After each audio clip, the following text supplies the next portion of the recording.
बेटे राघव की शादी की बात जगह जगह चल रही थी, लेकिन किशोरी लाल जी को कोई लड़की पसंद ही नहीं आती थी।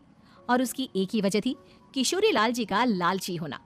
उनको लड़की वालों से मोटा दहेज चाहिए था और इसी चक्कर में एक दिन वो एक बहुत पैसे वाले के घर अपने बेटे का रिश्ता लेकर पहुंचे। उस आदमी का नाम था ओम प्रकाश। देखिए किशोरी लाल जी, मेरी एक ही बेटी है और मेरी सारी संपत्ति जायदाद सब कुछ मेरी बेटी नैना का ही है। पापा, नाम से लगता है बहुत खूबसूरत होगी। कितना अच्छा नाम है ना, नैना। हाँ, वैसे बात तो सही है आपकी। अब इतना पैसा है, जमीन जायदाद है, इकलौती बेटी, आप भी क्या करेंगे? सब कुछ उसे ही देंगे ना। बिल्कुल ठीक पहचाना आपने। बस बेटी की शादी और सारी जायदाद उसके नाम। पापा, बिना देखे हाँ कर दीजिए ना। इतना अच्छा रिश्ता फिर कहाँ मिलेगा? माला माल हो जाएंगे हम। मैं अपनी बेटी को बुलाता हूँ। अरे नहीं नहीं नहीं नहीं, आपकी बेटी का नाम नैना है, सुनकर ही लगता है बहुत सुंदर होगी। रहने दीजिए अंकल, मैं तो आपकी बेटी के नाम से इतना खुश हो गया हूँ कि उसे बिना देखे शादी करने को तैयार हूँ।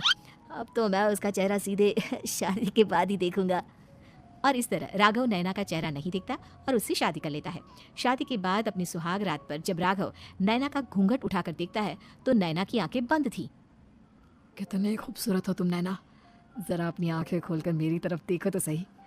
नहीं, मुझे शर्म आती है। अरे, मैंने तुम्हें शादी से पहले भी नहीं देखा, और अब अगर तुम आंखें खोलकर मुझे देखोगी भी नहीं तो मुझे अच्छा कैसे लगेगा? इससे पहले कि नैना अपनी आंखें खोलकर राघव की तरफ देखती, अचानक से लाइट चली गई और राघव नैना को पूरी तरह से देख भी नहीं पाया। अगली सुबह नैना राघव के लिए नाश्ता बनाकर लेकर आई। अरे ये क्या, आधा पराठा सेका हुआ है और आधा बिल्कुल कच्चा। ये तुमने क्या किया नैना? बहू, तुमने क्या आधा पराठा तवे से नीचे लटका कर रखा था, जो आधा सेका है और आधा कच्चा? मुझे जितना दिखेगा उतना ही तो सीखूंगी ना पापा जी। जहाँ जहाँ मुझे नजर आ रहा था वहाँ मैंने सीख लिया, और जहाँ जहाँ नहीं दिखा वहाँ कच्चा रह गया होगा। इसका क्या मतलब है? ये कैसा मजाक कर रही है तुम? अरे बहू, तुमने इतना लंबा घूंघट क्यों लगाया हुआ है? देखो, हमारे घर में बहुओं को बेटी की तरह रखा जाता है, और फिर तुम तो इतना सारा माल लेकर आई हो। देखो, ये घूंघट डालकर रखने की कोई जरूरत नहीं है। हाँ नैना, पापा जी ठीक कह रहा है, तुम तो आराम से रहो, अपना ही घर समझो। नैना अचानक से अपना घूंघट उठा लेती है। अरे ये क्या पापा, नैना की तो एक आंख फूटी हुई है। नाम से नैना, लेकिन ये तो कानी बहू निकली। मेरे साथ धोखा हुआ है, धोखा। बिना दिखाए अपनी कानी लड़की मेरे संग ब्याह दी। मुझे कानी बीवी नहीं चाहिए। मुझे अभी ओम प्रकाश जी से बात करनी पड़ेगी। आखिर उन्होंने मेरे साथ ऐसा किया क्यों? अरे, आप लोगों ने ही तो पापा से कहा था कि आप लोग शादी से पहले मुझे देखना नहीं चाहते। अब मेरे पापा पर क्यों इल्जाम लगा रहे हैं? अरे लेकिन उन्हें बताना तो चाहिए था ना कि तुम कानी हो, एक आंख से तुम्हें दिखाई नहीं देता। किशोरी लाल और राघव नाराज होकर ओम प्रकाश को अपने घर बुलाते हैं। पापा जी, ये आपने क्या किया? शादी से पहले बताया क्यों नहीं कि नैना की आंखों में परेशानी है?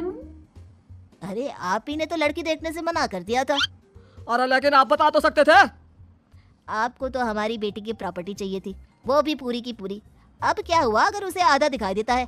प्रॉपर्टी तो आपको पूरी मिल गई ना। अरे ये क्या बात हुई? मेरी शादी प्रॉपर्टी से नहीं, आपकी बेटी से हुई है। अब ये तो पहले सोचना चाहिए था, तब तो मेरी प्रॉपर्टी देखकर तुम्हारी जुबान लप लपा रही थी। लेकिन मैं कानी लड़की को अपनी बीवी बनाकर नहीं रख सकता। पापा, कुछ करिए ना आप। हाँ, करता हूँ। देखिए ओम प्रकाश जी, आप हमारे साथ ऐसा नहीं कर सकते। और तुम देखो, अगर तुमने मेरी बेटी से शादी तोड़ी ना, तो जो भी प्रॉपर्टी मैंने तुम्हें दी है वो तो पूरी की पूरी वापस ले लूंगा, और आधी प्रॉपर्टी तुम्हारी भी लूंगा। अरे मेरी आधी प्रॉपर्टी भला क्यों लेंगे आप? इसलिए क्योंकि मेरी बेटी को आधा नजर आता है और उसकी नजर अभी तक तुम्हारी आधी जायदाद पर ही पड़ी है। अब तुम उसे घर से निकालोगे तो कुछ तो लेकर जाएगी ना। और अगर हम आपकी बेटी को अपने घर की बहू बनाकर रखे तो? तो तुम्हारी पूरी प्रॉपर्टी तुम्हारी रहेगी, और जो मैंने तुम्हें दिया है ना, उसमें से बस मैं आधा लेकर जाऊंगा। अरे लेकिन अब आप अपनी दी हुई प्रॉपर्टी में से आधी वापस क्यों लेकर जाएंगे? अगर मैं आपकी बेटी को अपनी पत्नी बनाकर रखने को तैयार हूँ तो? इसलिए ताकि भविष्य में अगर तुम मेरी बेटी को धोखा दो तो उसके पास कुछ तो रहे जो पति का हो। वैसे मेरे पास तो बहुत कुछ है, लेकिन अपने पति की कोई निशानी तो उसके पास होनी चाहिए ना। अब अगर तुमने मेरी बेटी को कानी कहा तो तुम्हें प्रॉपर्टी भी कानी ही मिलेगी, पूरी नहीं। जमाए राजा। किशोरी लाल और राघव समझ चुके थे कि वो बुरी तरह फंस चुके हैं और अब उनके पास वहां से निकलने का कोई चारा नहीं है। अब समझ में आया ना, लालच बुरी बला होती है। एक तो तुम्हें प्रॉपर्टी मिली, ऊपर से बीवी मिली, उसमें तुम्हें नखरे भी दिखाने हैं। आए बड़ी, चुपचाप बैठो दोनों, कुछ दिनों के बाद नैना राघव की कार लेकर बाजार घूमने निकलती है और जब कार लेकर वापस आती है अरे, ये क्या? एक तरफ से मेरी गाड़ी पूरी खराब हो चुकी है। लगता है तुमने मेरी गाड़ी को किसी दूसरी गाड़ी के साथ एक्सीडेंट किया है। अरे अरे, कितना बड़ा नुकसान कर दिया तुमने बहू। वो क्या है ना पापा जी, मुझे एक आंख से दिखाई नहीं दे रहा था, सामने से गाड़ी आ रही थी मुझे तो सिर्फ आधा ही दिखाई दिया और वो गाड़ी मेरी कार से रगड़ती हुई निकल गई। अब मैं क्या करूं बताओ? अब इसे ठीक कराने के पैसे कौन देगा? तुम्हारे पापा। तुमने मुझसे इस तरह से बात की? अभी रुको। नैना राघव की शिकायत ओम प्रकाश को कर देती है।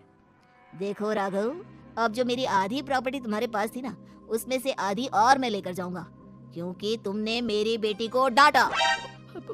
अरे नहीं पापा जी, गलती हो गई, माफ कर दो। गलती की तो कोई गुंजाइश ही नहीं। अगली बार मेरी बेटी को डांटा तो बची हुई आधी में से आधी और ले जाऊंगा। लालच के चक्कर में हम दोनों ने बहुत बड़ी गलती कर दी बेटा। एक तो तुम्हें कानी बहू मिली और ऊपर से जो माल मिला वो भी कारा। इस तरह राघव की हर एक गलती पर ओम प्रकाश उसकी प्रॉपर्टी का आधा आधा हिस्सा लेकर अपना सारा माल वापस ले गया और राघव को कानी बीवी से काम चलाना पड़ा। भाई लालच वाकई में बुरी बला है।